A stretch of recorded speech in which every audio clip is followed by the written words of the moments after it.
Hi, everybody. I'm back again. I'm just quickly testing this. Well, yeah, I'm going to do like a quick reading right now from Search for the Unicorns, just so I can kind of test out what my setup is going to be. Um, it's a little bit higgledy-piggledy right now, so but I want to test to see um, what it's going to look like when I have everything set up.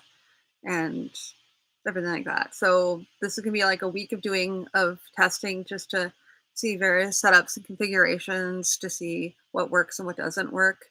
For example, I'm doing this simulcasting between Twitch and YouTube, and it's just me right now, so that's kind of a little bit crazy.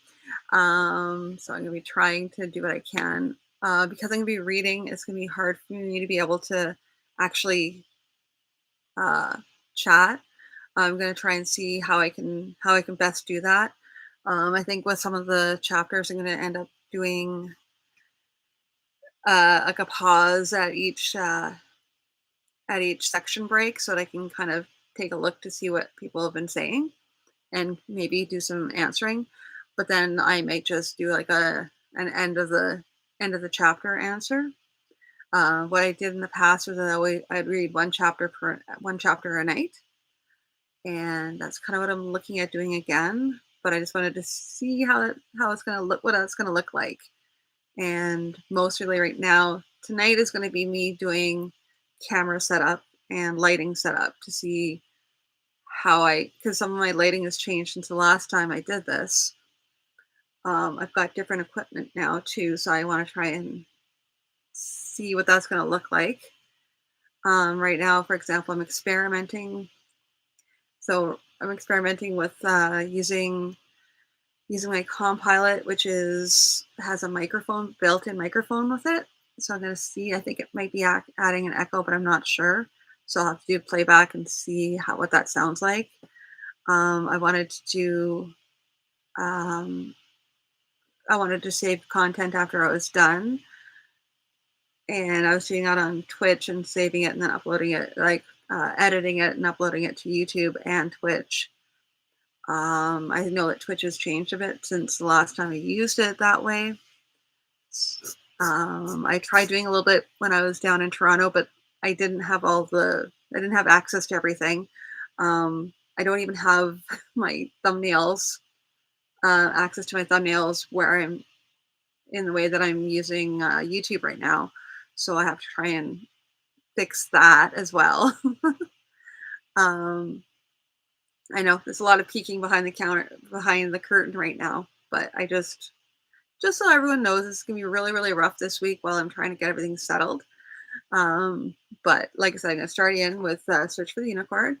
I'm gonna read the first chapter really quickly here. Not quickly, but I'm gonna read it, and then I'm gonna see what that looks like. Yeah, maybe with less ums. We'll see. So, Search for the Unicorn, Chapter 1, A Meeting at the Wizard's Hut. The unicorn sang in the summer sun with a right fall fiddle by day. The unicorn sang in the summer sun, wet his muzzle and away he run. And grass grew green where once was none, and a right full fiddle lay day. The unicorn ran where the unicorn ran where the bank was green, the right full fiddle lay day. The unicorn ran where the bank was green, a silvery gray and fair to be seen, and his favor went to the new young queen with a right full diddle day.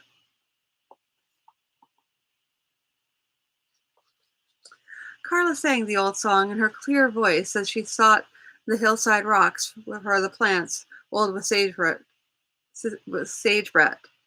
had bidden her fetch. It was a bad year for much of the land. The herbs, which had once seemed so commonplace, could now only be found in out-of-the-way spots. She brushed a copper curl back out of her eyes, looking at the telltale little blue flower.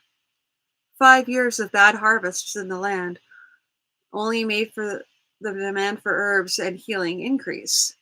Though a sagebrush had more and more people coming to him, he didn't appear to be any better off than those around him. She had asked him about that one evening after he had gone through a particularly difficult reading lesson with her. He looked at her in a way that he always did when he was about to explain something to her, which should be obvious. With more people being ill these days, what would happen if I asked the prices I did 5 years back? Why, you would have more money. Indeed. And what would I do with more money? Get a larger house? A larger house. For the two of us? She looked around the crowded hovel. For the two of us and all these books and medicines. And you can imagine what the people would say when they see us move into a larger house. Keep in mind that all the money we get is earned from their misfortunes. Why, they become envious, of course. And worse. Remember young Cardacoda? Cardacorda the other night? Yes, said Carla, a little confused about the direction the conversation was taking. She wanted a spell put on Fragranda because Cardadorda wanted Cordabrach, but he wouldn't look at her so long as Fragranda was around. And they believe I might do some such thing if I thought it worth my while. As a result, they see us becoming rich because they have been sick. They may well come to believe that it's not merely that they have been eating poorly for the last years, but that I have also had something to do with the failure of the crops and so on. And could you do something like that? He looked at her with a guarded expression that he always wore when she made inquiries into his powers. Whether I could or would do such a thing has little bearing on the case. If they begin to think that I were the cause of their misfortune, I would not be safe if I lived in the greatest castle or smallest hillside hovel. And if I have taught you any wisdom over all the years, you will not say anything to anyone which might cause them to think about such things. Carla had learned very early that a conversation which ended like this could not be continued. Even so, Carla felt sure that it would not arouse too much envy for them to have a house in which the winter winds would not whistle throughout in the dead of night. She and Sagebrush spent a good deal of time finding and patching cracks, but it seemed that for each one they patched, another appeared. Occasionally, when she complained too much, he would tell her such things built character. So often so, she wished to grow up and grow somewhere where she could abandon all pretenses to character. She sighed.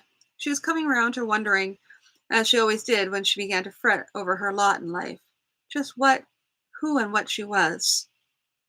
She knew that she'd been left at the door of Sagebrush's hut one night many years ago, a mere baby in a wicker basket, warmly but plainly covered.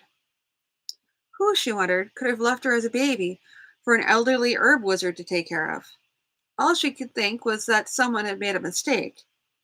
Perhaps they thought the hovel might contain an old couple willing to take in a child. True enough. The Sagebrush had never indicated that he had been less than willing to take her in, but he was a certainly strange choice for a parent. The sound of horses' hooves broke into her awareness, and she ceased her song abruptly.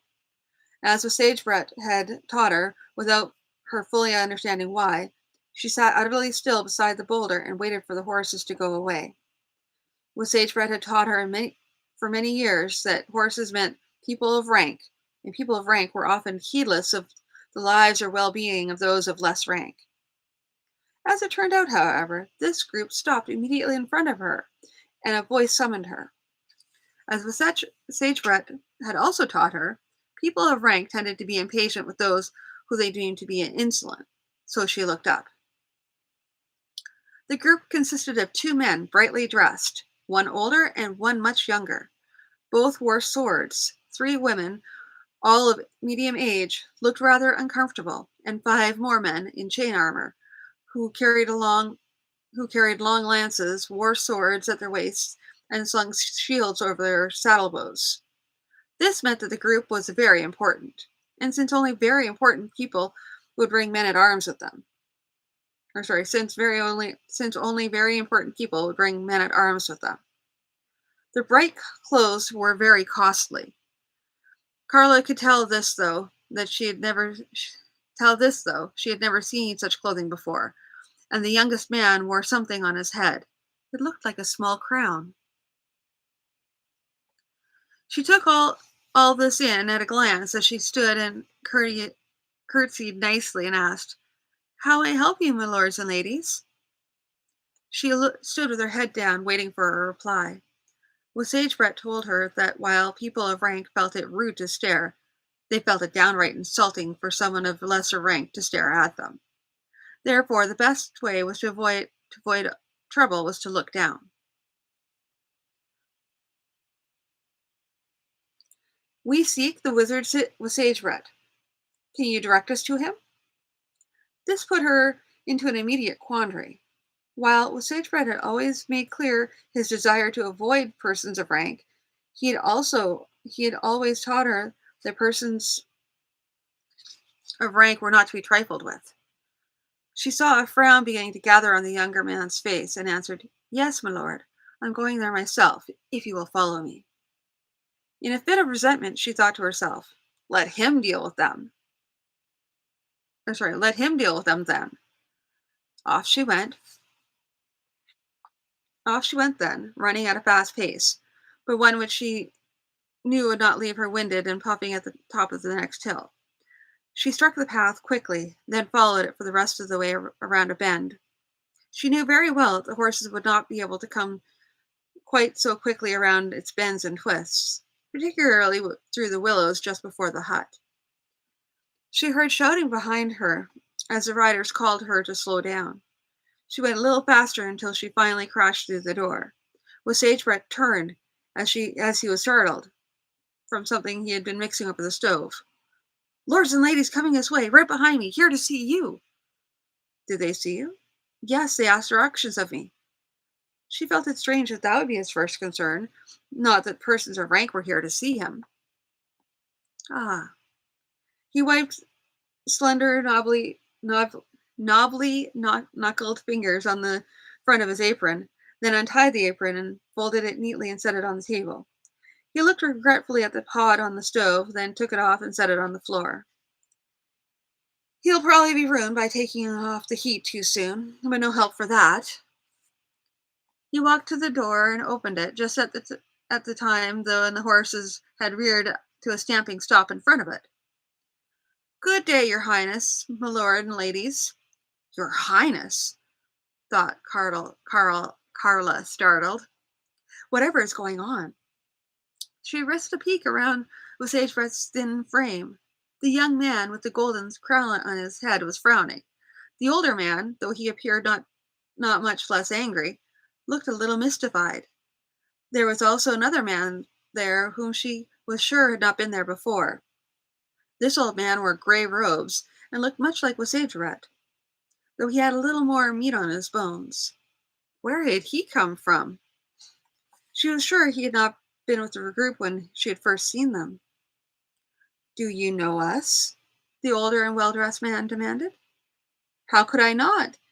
His Highness King Broderick is most recognizable, and my Lord Chamberlain Lungand not much less so, and the wizard Gaistfuru I know at least by reputation. The ladies are Morigru, Degohi, Peliso.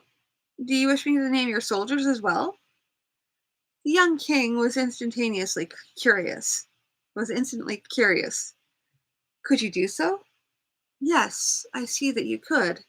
No, we have not come for you to tell us who we are, but for more important reasons. May we get down?" Sagebread's shaggy eyebrows rose. "And if I were so impolite as to say no, what then?" Get down, all of you, come inside." You will have to forgive the state of my lodgings, but we seldom entertain visitors, and practically never noble visitors. Noble visitors. With Sagebrecht turned and went back into the hut, leaving the door to swing closed. There were sounds of outrage outside and a shout, probably from the chamberlain, for the wizard to come back. But with Sagebrecht ignored them, facing Carla with a look on his face that Carla had never seen before. Get back into that corner, he said, pointing at the dark corner where their sleeping mats were rolled up. Don't speak and don't move while they're here, and don't ask questions. The tone of his voice made her shut her mouth, swallowing back the question she was about to ask. She scrambled back into the corner, sitting very still and quiet as the wizard went back to the door. He swung it open again, almost striking the angry face of the chamberlain, and demanded, "Well, are you coming in?" Carla could never remember him being so irascible. The lights from the hut flickered in contrast to the gloom of twilight as the ladies and gentlemen and the wizard proceeded into the low hut. The men-at-arms tried to follow, but the house was too small for that, so they stayed outside. The king seated himself on one of the chairs at the table, and with Sagebrecht sat across from him. The others looked around for places to sit, until finally the wizard got up, pulled out a couple of logs of wood from the pile near the fireplace, and spread a blanket over them. The ladies looked a little distressed at what it would do to their fine clothes, but sat down reluctantly. The chamberlain looked for a place closer to the king. Failing that, he resigned himself to sitting down beside the ladies. "Well," said the king, "since you know all of our names, can you say why we have come to see you?" "Oh, certainly, my lord king." "My lord king," broke in the chamberlain. "It is well known that Sagebrecht is a member of the court before your father's time, and left when your father came to the throne. It's not surprising he should know people from the court.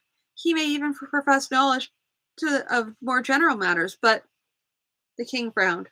"I know, chamberlain, that you reject the necessity for this trip, and you have made your objections well known. With that in mind, will you now allow me to talk to the wizard?" Lungen subsided, but his expression said clearly that he was not pleased. The king turned back to Sagebrecht. "You are a healer. You gather herbs and plants for medicines, so you will know the state of the land is in. For the past 5 years, the weather has been bad, and the crops have been progressively worse." "Yes, I know this." The king nodded. "Gaisfer," he gestured to the other wizard, "has been advising us at court, and he tells us that the luck of the land is bound up with the unicorns. That the unicorns who always return in the spring have not come back the past 5 years." The chamberlain snorted. The king, without turning his head, said, "Lungen, if it distresses you to hear us discuss this matter, you may wait outside with the men-at-arms." Lungen turned pale, but was silent. The king continued. "Gaisfuru says he does not know enough about this to give advice, but he suggests that you know more and may be able to help." "Ah, and no doubt that the Lord Chamberlain has made known to you the circumstances in which I left the court? That I served the old king before his death, and that I waited on the birth of the queen's child? That one night the queen disappeared along with one of her maids and was never seen again, though your father said that they were in his care and he was acting as regent for the queen? And do you know that I stood against him and denied his right to rule? And because of that, I left the court, coming out here to the wilderness to live by myself?" The king nodded. "It was never told to me just so, but I know the story. And my king died a year later when I was a mere babe, leaving me as the king with my uncle Lungen ruling for me until I should come of age. Are you then so bitter against us that you will still refuse to help us?" I was not bitter against you. I left the court because I could not condone what was being done, and some will remember that I warned no good would come of it." "So it has been said. But will you help us? Tell us what should be done?" The Sagebrecht looked at the young king closely. Advice I can always give. that the advice is not always welcome. What if my advice were to cost you the crown? There was a hoarse sound from Lungand, and even the ladies spoke excitedly to each other. The king turned and looked at them, then turned back to the wizard. My people are starving, wizard. My if it were a war against invading armies, I would be expected to risk not merely my crown, but my life on their behalf. If it should require that. Sage waved a knobby hand. Not yet, not yet. I merely wish to test where your own feelings lie. And were I to suggest that you gave up your crown at this moment, your chamberlain would have had Bertrand and the others cut me down in an instant. So, what do we do then? Why we go in search of the unicorns to see why they have not come back. Carla saw the wizard Gaisferu smile at this, a mere twitch at the corners of his lips. Then his face straightened. I thought you knew that already. The sagebet smiled. I have a fair idea, but even so, it'll be necessary to find the unicorns and ask them to come back.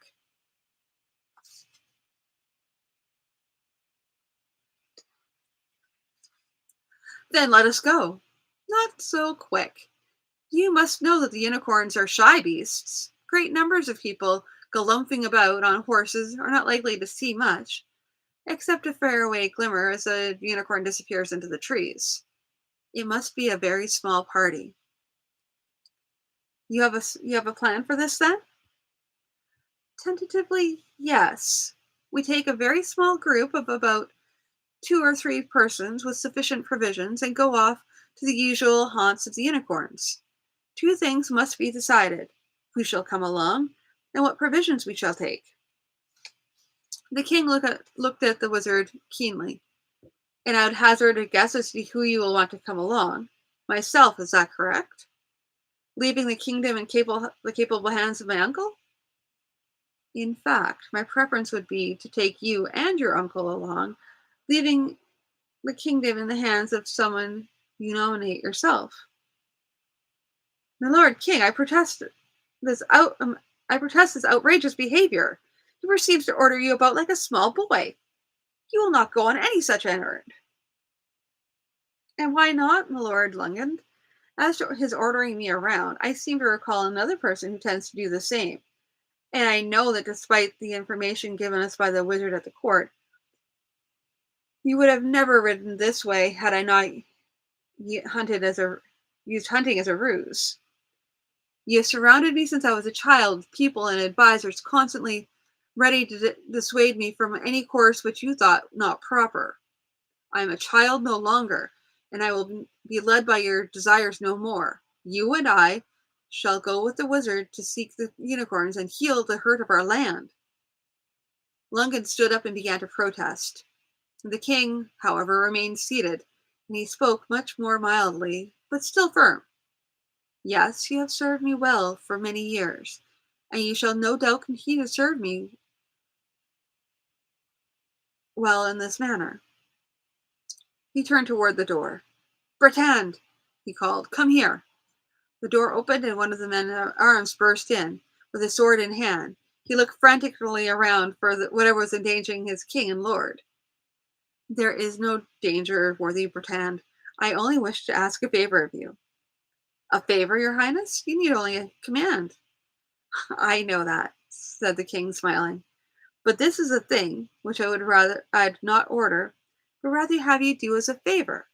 The chamberlain and myself are to go on a trip with this worthy wizard, Sagebread, whom I would be happy to call a friend if he should ever forgive me for the crime committed by my father. The chamberlain is going to wait here with the wizard while the others and I return to the city to procure supplies and come back. What I wish is for you to remain here and guard them, keeping them safe from all dangers until I return. Certainly, your highness. Good, the king responded. Then he turned to the chamberlain. Lungand,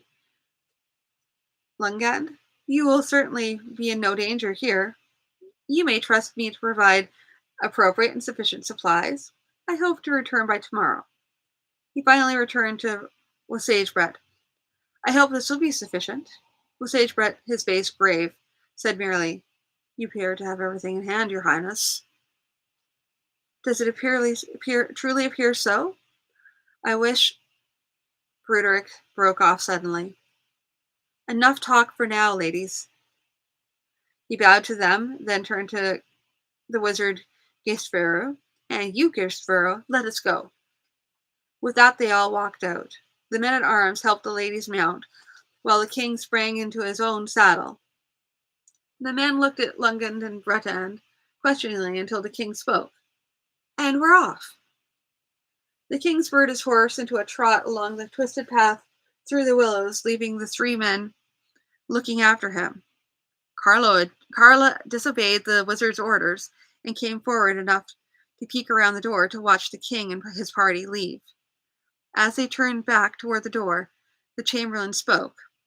"Well, wizard, you condemned me? What was I to do?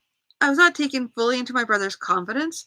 I have no idea what became of the queen. I only know that when he died, there were several strong barons who saw an opportunity to do as he had done, to take the crown for their own. And I knew that once one did, the land would be rent with war. So I stood up, I spoke to all those who had supported my brother, and I put forth his son as the new king. And I declared that I would rule for him until he matured. I convinced most of those who had sworn oaths to his father to confirm those oaths to him. I played one of the barons against each other. I built up strength. I prevented civil war. And now many people see all of this as merely my way of seizing power. They sneer behind my back, wondering how long it would be until my nephew suffers a hunting accident. And I step forward as the king in his place." The wizard spoke calmly, almost gently. "No, Lungand, I do not condemn you. I only ask that you search your heart well, and see if you will truly be able to give up power when the time comes. Once that young man reaches the age when you can no longer deny him the rule." They walked back into the hut, and Carla, seeing them coming, dodged back into the sleeping corner. The chamberlain avoided speaking to Sagebread, and Bertrand was cautious and wary of them both. So Carla enjoyed watching the three men move about each other for the rest of the day, while she remained hidden in various dark corners and other places.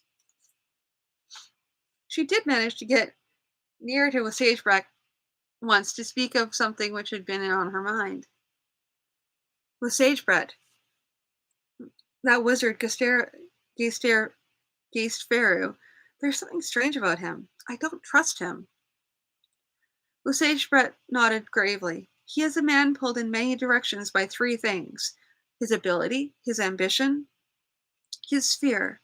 His ambition makes him anxious to gain what he feels is his right place in the world. His ability makes him feel he deserves it, but his fear holds him back. He fears to take that one step, that risk, which would very likely win him all he wants. But if it failed, it would lead to disaster. Thus, he waits, always hoping for that chance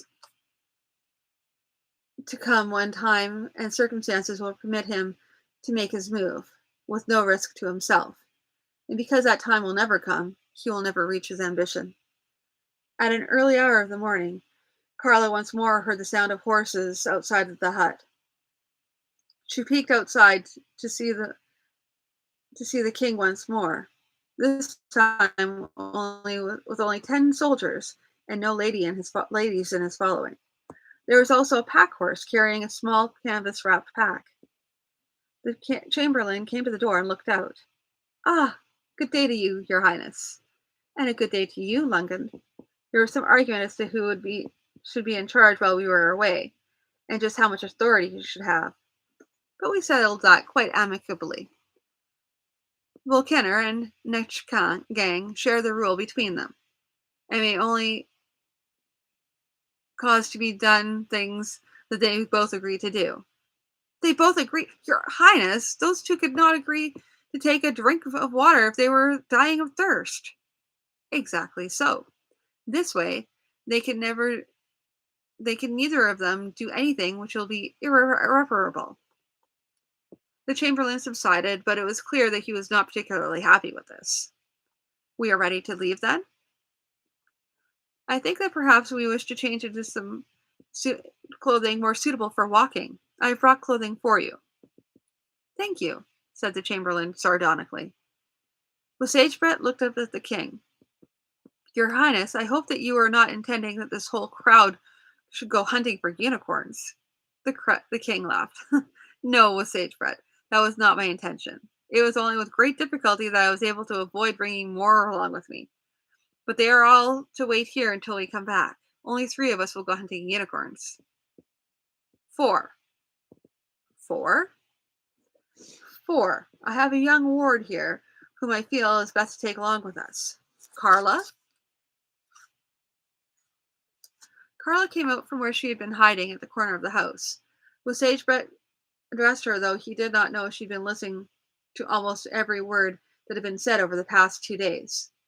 Carla, we are going to seek unicorns. You, myself, the king, the chamberlain, get yourself ready quickly. Yes, sir. She was turning to go when Breton came forward. Your Highness, where do you go? Why, off to the great wild to seek the unicorns. And you go alone? No, the wizard, his ward, and the chamberlain go with me. My lord, you must take a guard. The wizard has explained that only a small group may go to seek the unicorns, lest they take fright and not allow us near.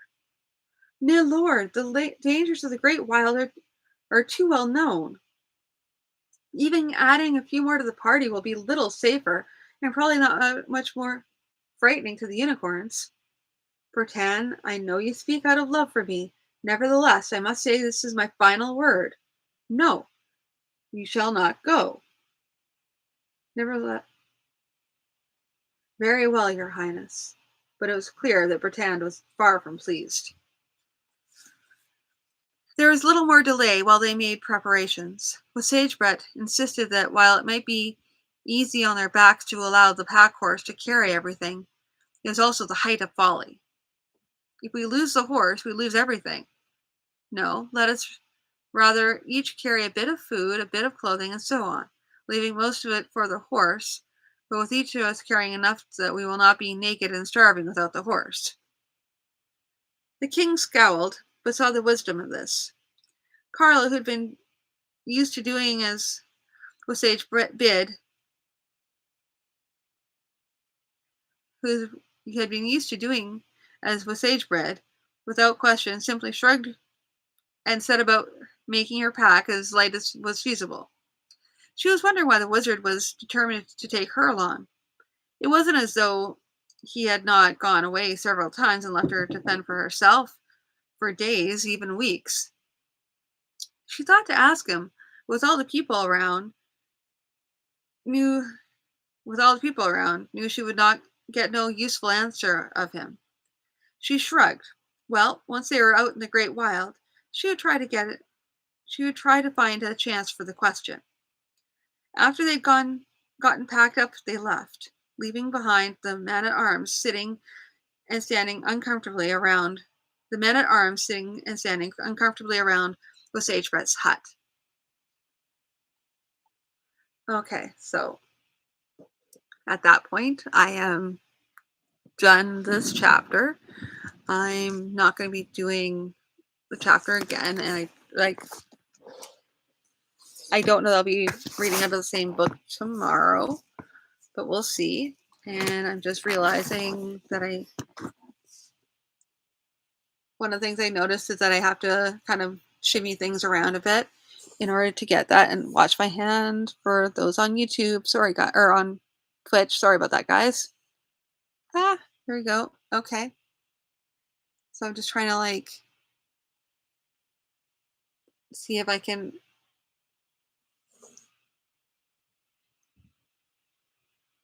nudge things around so that I know what goes where.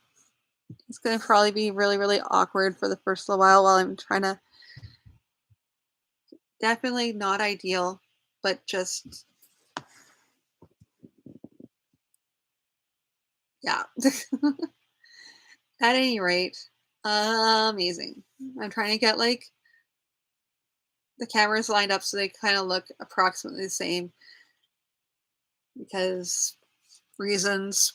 Anyway, at this point, with what I would plan on doing is once I finish reading the chapter, for the ones where I'm going to be doing editing, it's one of the reasons why I was reading these aloud in the first place. Is once I'm done reading the chapter, I'll be going over what I thought of the chapter. That way I can review it for editing reasons. Bunch of boring stuff. But I kind of want to have that so that it kind of does double duty for me because reading aloud is actually a great way of editing stories. So it kind of does a little bit of multiple things here. What I'd probably also be doing is this one doesn't have scene breaks, but during scene breaks, I might just be doing like a little bit more of a break while I go over what needs to be edited with each scene. So that'll probably take longer than this, but I'm probably also going to be starting earlier.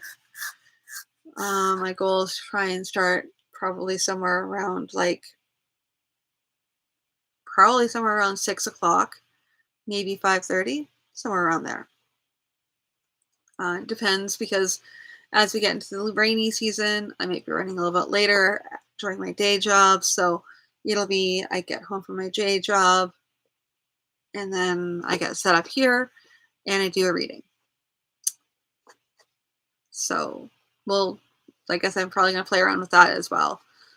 And once I have all that set up, then I'll start giving a schedule out and allowing that to kind of, so that you guys know when I'm actually going to be broadcasting. So that's helpful too, right? Yeah. So like I knew I was going to be streaming this today, but I didn't schedule it and didn't post that I was going to be streaming today because I'm just practicing right now to kind of get where I need to do. Like, for example, I need to make sure that I have the thumbnails for YouTube available. I need to tweak my Twitch stuff. Just little things like that. But so after I'm done my like little edit and give myself feedback on what I think of the chapter, then I'll kind of go into a wrap up phase where I'll be like asking you guys if you guys have any questions about the story, how you guys feel about the story so far, and then I can do answering. At this point, I'll just remember that I also need to have other things set up. Now, let me see if I can get that up here. Do.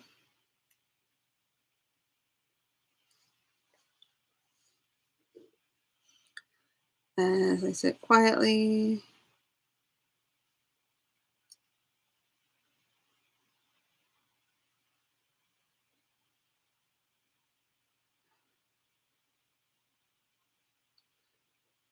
Always fun. Always fun. Sorry. Yeah. So things I'll have to get set up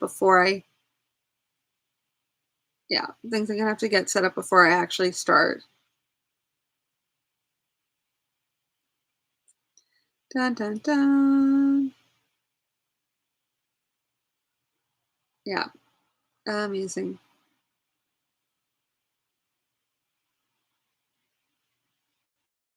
Okay.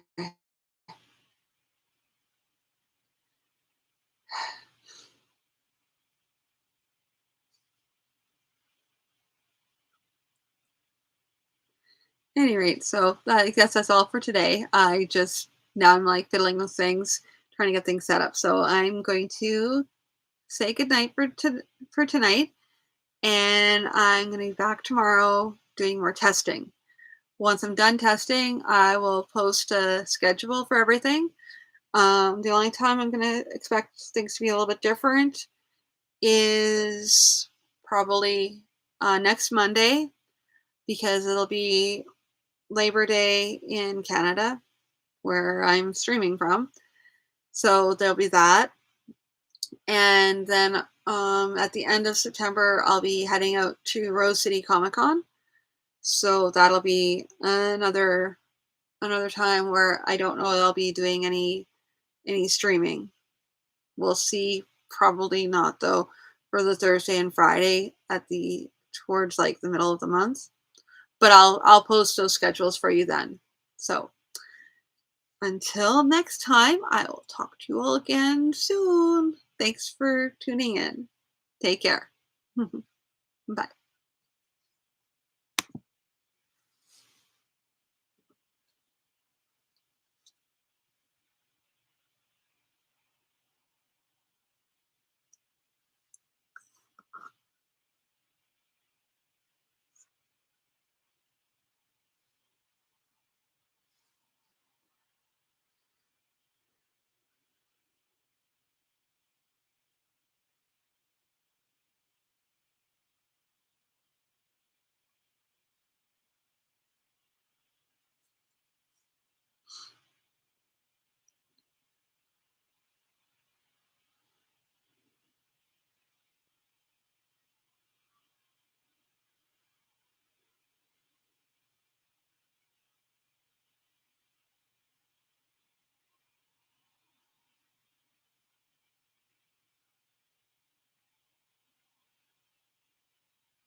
Okay.